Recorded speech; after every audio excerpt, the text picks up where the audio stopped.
Today is Thursday, September 2. I'm Pastor Michael, and this is Wilderness Wanderings.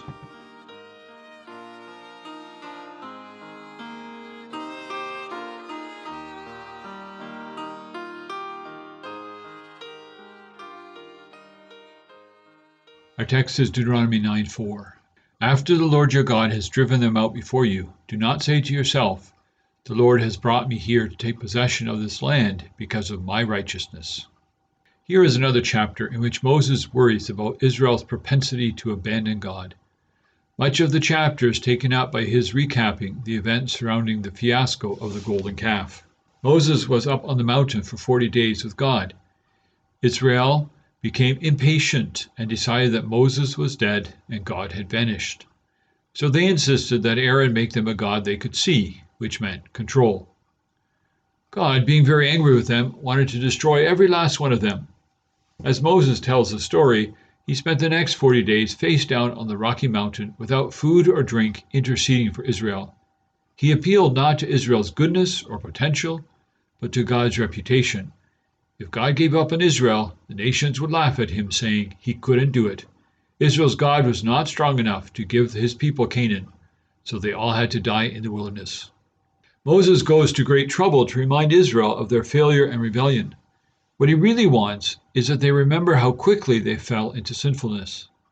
This, of course, is hardly politically correct to speak about today. Yet I will. We, too, do well to remember how easily we fall into sinful behavior. Christians, of all people who dwell on this earth, ought to be comfortable talking about sin. Why? Because we are the people who live by the grace of God in Christ Jesus. We believe that all physical and spiritual things that we have are ours by God's grace alone.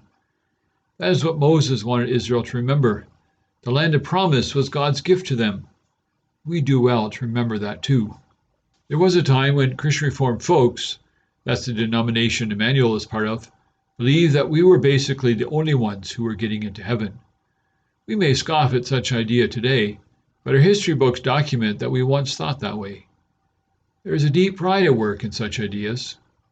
We do well to still acknowledge that today and wonder what other forms of spiritual pride have crept into our hearts. One way to counteract this pride is to listen to others. Listening that includes the belief that we can learn something from someone else, even someone that we may disagree with. Such humility is difficult to find today. It would be wonderful if Christians became known for it. Let's also talk about our physical possessions. Many of us have worked hard for them. We have labored and toiled and sometimes schemed late into the night to get ahead. And now we are ahead. Looking back at all our hard work, we easily begin to think that we deserve all this. Why not? We worked for it. When we hold our possessions, whether physically or virtually, do we hold them tightly with the words mine, all mine, my precious? Or do we hold them lightly with the question, what would God have me do with these things? When David confessed his sin before God, he included this: the greatest sacrifice you want is a broken spirit. God, you will gladly accept a heart that is broken because of sadness over sin. Psalm 51:17.